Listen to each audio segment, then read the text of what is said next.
Pablo Escobar. Com certeza você já ouviu falar desse nome, mas será que você realmente sabe quem é este homem? Então, já se prepare porque hoje você irá conhecer a história do maior traficante de todos os tempos. Então, senhoras e senhores, eu vos apresento Pablo Escobar.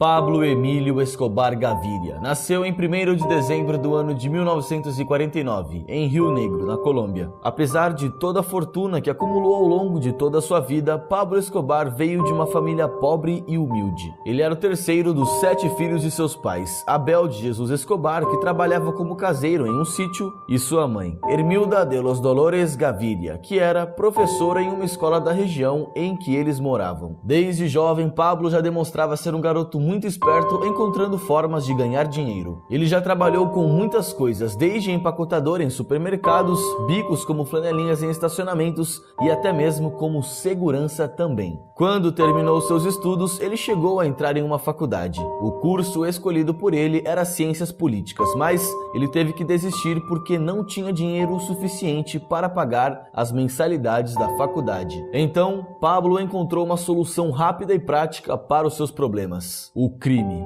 Ele começou sua carreira nesse mundo roubando lápides de túmulos para depois revendê-las para traficantes. Depois, ele se envolveu em aplicações de golpes, vendas de cigarros contrabandeados, roubos de carros e chegou até a sequestrar um executivo em Medellín, o que acabou lhe rendendo uma quantia de $100 mil. Após praticar vários tipos de crime, agora Pablo queria dar um passo ainda maior: o tráfico de drogas. Como eu já disse, desde cedo ele sempre buscava uma forma de ganhar dinheiro. E um dos seus maiores sonhos de infância era o de se tornar uma pessoa milionária até os 22 anos. Se por acaso ele chegasse nos 30 anos sem ter cumprido esse objetivo, Pablo Escobar disse que simplesmente se mataria, pois sem dinheiro, a vida nesse mundo definitivamente não valia a pena. Então, no ano de 1975, Pablo Escobar começa a traficar cocaína para os Estados Unidos. A droga saía da Colômbia, ia para o Panamá e de lá era então finalmente enviada para os americanos. Naquela época, o custo da produção de 1 quilo de cocaína na Colômbia não chegava nem mesmo a $1.000. Para mandar a droga para os Estados Unidos, ele iria gastar em torno de $5 mil, mas o retorno que ele teria seria algo simplesmente absurdo. Em Miami, 1 quilo de cocaína valia $60 mil, ou seja, com um investimento baixo, ele teria um retorno extremamente alto. Naquela época também, a cocaína era vista como uma droga de status, ou seja, muitos empresários, pessoas ricas e até mesmo artistas de Hollywood faziam o consumo dessa droga durante festas que aconteciam nos Estados Unidos. À medida que o tempo passava, Escobar ia ganhando cada vez mais dinheiro. Não demorou muito e pouco tempo depois de ter entrado nesse meio, ele já tinha 15 aviões novos e ainda maiores em sua garagem, além de também 6 helicópteros. Mas em maio de 1976, as coisas deram errado pela primeira vez. Escobar e seus homens foram presos com quase 20 quilos de cocaína enquanto voltavam para Medellín. Mas Pablo Escobar era um homem que sabia lidar com os problemas. Então, o que ele fez foi inicialmente tentar subornar os juízes para que o caso fosse arquivado. Sua primeira tentativa não deu certo, então ele só conseguiu que o caso fosse esquecido depois de subornar os 2 policiais que o haviam prendido. Dali em diante, ele criou uma espécie de padrão para toda vez que fosse preso. Ou ele subornava as autoridades, ou, se eles não aceitassem, ele simplesmente as mataria. No Peru, em sua primeira viagem, Pablo comprou 14 quilos de cocaína. Ele utilizou pneus velhos para contrabandear a cocaína nos aviões. O piloto que fizesse a viagem poderia chegar a ganhar até mesmo $500 mil por voo. Nos Estados Unidos, a demanda por cocaína só aumentava com o passar do tempo. Então, Pablo começou a investir cada vez mais, distribuindo a droga no sul da Flórida, na Califórnia e também em várias outras partes dos Estados Unidos. Em março de 1976, Pablo, já com seus 27 anos de idade, casa-se então com Maria Victoria Henão. O casal teve 2 filhos, Juan Pablo Escobar, que hoje se chama Juan Sebastián, e uma menina, Manuela Escobar. Pablo ainda não tinha completado nem mesmo 30 anos e já tinha acumulado uma fortuna. Então, ele decidiu usar uma parte desse dinheiro para construir a sua fazenda chamada Nápoles. Para você ter uma noção do dinheiro que Pablo Escobar tinha, nessa fazenda ele teve a ideia de construir um zoológico que tinha rinocerontes, hipopótamos e vários outros animais de porte grande. Além disso, a propriedade tinha 70 quilômetros de estrada, mais de 20 lagos grandes e também uma pista de pouso, para que ele e sua família pudessem pegar um avião a hora que quisessem. Em um certo ponto, estimava-se que 70 a 80 toneladas de cocaína eram enviadas da Colômbia para os Estados Unidos todo mês. No auge do seu poder, Pablo chegava a mandar até 11 toneladas por voo para os Estados Unidos. Além dos aviões, seu irmão, Roberto Escobar, disse que ele também usava 2 pequenos submarinos de controle remoto para poder transportar cargas maiores. Nessa época, a revista Forbes apontou Escobar como o 7º homem mais rico do planeta. Pablo subornou muita gente para continuar com o seu negócio, incluindo oficiais de governo, juízes e até mesmo políticos. Sua marca registrada, como eu já disse no começo do vídeo, era conhecida como plata ou plomo, que significa dinheiro ou chumbo. Ou seja, ou o sujeito aceita o dinheiro ou ele morre. Para você ter uma ideia de como ele era uma pessoa fria, Pablo chegava a mandar cartas para suas vítimas convidando-as para os seus enterros. Sim, isso mesmo que você acabou de ouvir. Ele mandava uma carta para quem ele fosse matar, avisando o dia do enterro daquela pessoa. E quando o dia da vítima morrer chegava, a pessoa realmente era morta. Ele já chegou a matar 3 candidatos à presidência da Colômbia e também foi o responsável pela explosão do voo Avianca 2003, que matou 107 pessoas, e do prédio de segurança de Bogotá, em 1989, onde ele explodiu um ônibus com 500 quilos de dinamite na tentativa de eliminar o general Miguel Maza Márquez. Pablo não conseguiu matar Maza, mas naquele atentado 70 pessoas foram mortas e mais de 500 ficaram feridas. Alguns especialistas também acreditam que ele seja o responsável pelo assassinato de metade dos juízes da corte no incidente da Suprema Corte Colombiana no ano de 1985. Pablo Escobar faturava tanto dinheiro que por semana ele gastava em torno de $1.000 apenas para comprar elásticos para conseguir embrulhar as pilhas de dinheiro. Em um certo ponto, como ele não podia guardar todo aquele dinheiro ilegal no banco, Pablo começou a enterrar uma parte de sua fortuna ao redor de sua propriedade. Acredita-se que o cartel de Medellín chegou a faturar em apenas um único ano uma quantia estimada em $30 bilhões.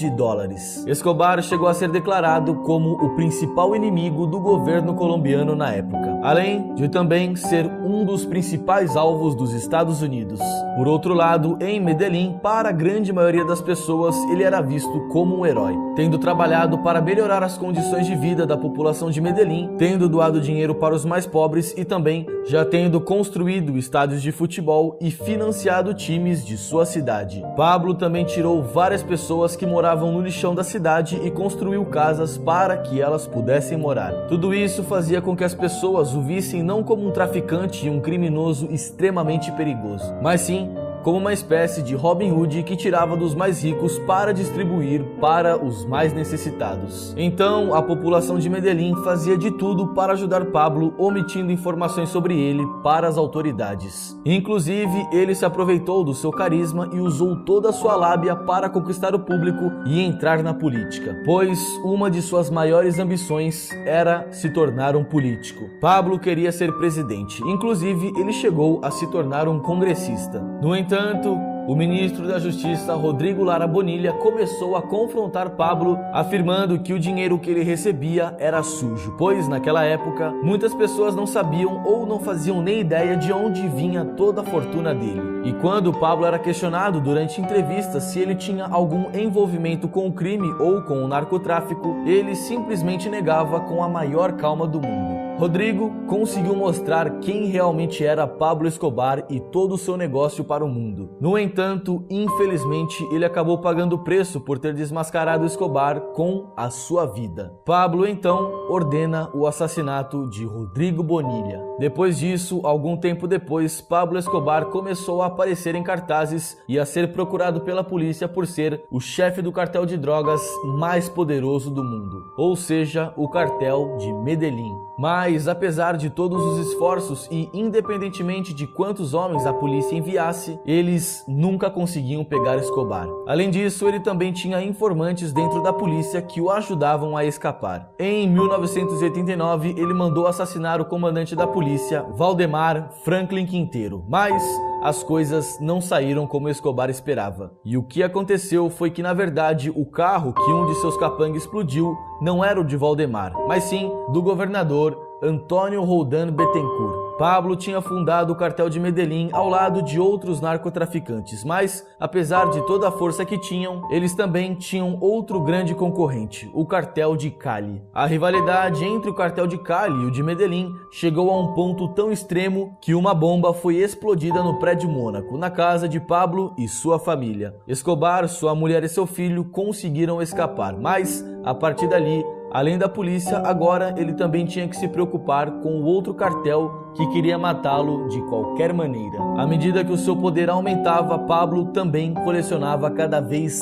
mais inimigos. Então, em 1991, ele decide finalmente se entregar para a polícia, temendo ser mandado para os Estados Unidos, ou morto pelos seus rivais. Mas Pablo não foi para uma prisão comum igual aos outros presos. Muito pelo contrário. Ele ficou em cárcere em sua mansão particular chamada La Catedral, que na verdade parecia mais um palácio do que uma prisão. Lá ele tinha todos os tipos de luxo, como uma academia, salão de jogos e até mesmo um campo de futebol. Ele fez um acordo com o governo colombiano em que ele ficaria preso por 5 anos, mas que de maneira alguma ele seria transferido para os Estados Unidos. Porém, mesmo estando preso, Pablo já chegou a ser visto muitas vezes fora do cárcere fazendo compras, participando de festas e até indo a jogos de futebol em Medellín. Então, depois que foram divulgadas algumas fotos dele fora da prisão e também depois dele ter sido acusado de ter matado vários sócios dentro da prisão durante as visitas que eles faziam a ele, o governo precisou tomar medidas mais drásticas e decidiu transferi-lo para outro lugar.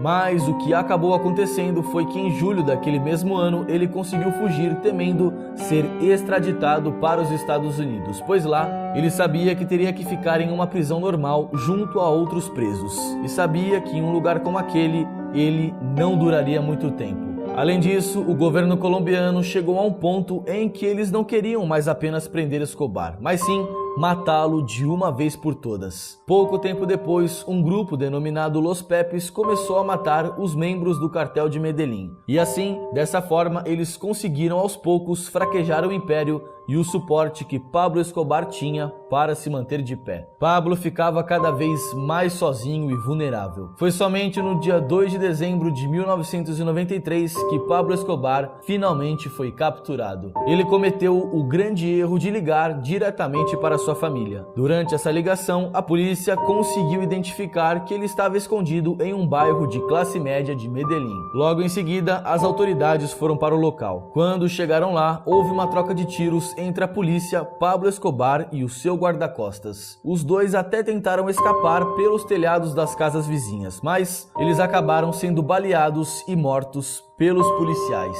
No entanto, alguns membros da família de Escobar acreditam que, na verdade, ele não foi morto pela polícia, mas sim cometeu suicídio, pois, segundo seus dois irmãos, ele já tinha falado que se algum dia fosse encurralado e ficasse sem saída, Pablo se mataria sem pensar duas vezes. Muitas das pessoas que foram ajudadas por Pablo Escobar acabaram ficando muito tristes com a sua morte, e durante o seu sepultamento, cerca de 25 mil pessoas estavam presentes naquele dia. As pessoas queriam a qualquer custo tocar no seu caixão e chegarem próximas dele. No entanto, após a sua morte, o cartel de Cali ameaçou e tirou todo o dinheiro que tinha ficado para a mãe e o filho de Pablo Escobar. Sem dinheiro e sem ter como se sustentarem, eles precisaram se mudar para a Argentina para ir morar com parentes. Lá, eles praticamente começaram tudo do zero novamente. Pablo Escobar, apesar de ser um assassino cruel e impiedoso com quem cruzasse o seu caminho, era um homem extremamente carismático e muitas vezes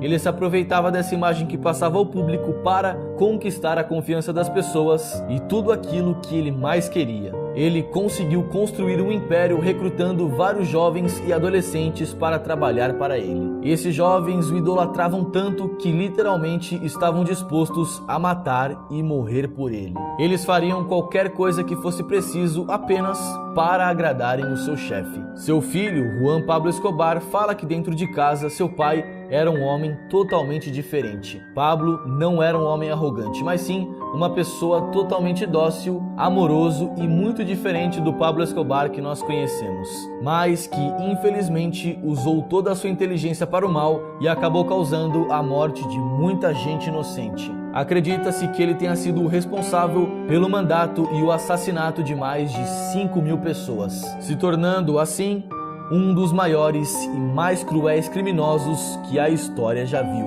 E hoje nós conhecemos a verdadeira história de Pablo Escobar. Se você curtiu, por favor, deixe o seu like para ajudar o meu vídeo a chegar a mais pessoas. Compartilhe com seus amigos e se você ainda não for inscrito, já se inscreve agora e ative o sininho para não perder os vídeos novos. Pessoal, me sigam lá no Instagram, o link vai estar aqui na descrição do vídeo, porque lá vocês podem estar me sugerindo temas novos para os próximos vídeos no direct. Se você quiser também, você pode estar comentando aqui embaixo a sua sugestão de próxima história, seja a história de um famoso, de algum ícone do esporte ou até mesmo de um acontecimento real, como Columbine e vários outros. Muito obrigado pela sua audiência, eu sou o Guilherme Capellini e nós nos vemos no próximo vídeo.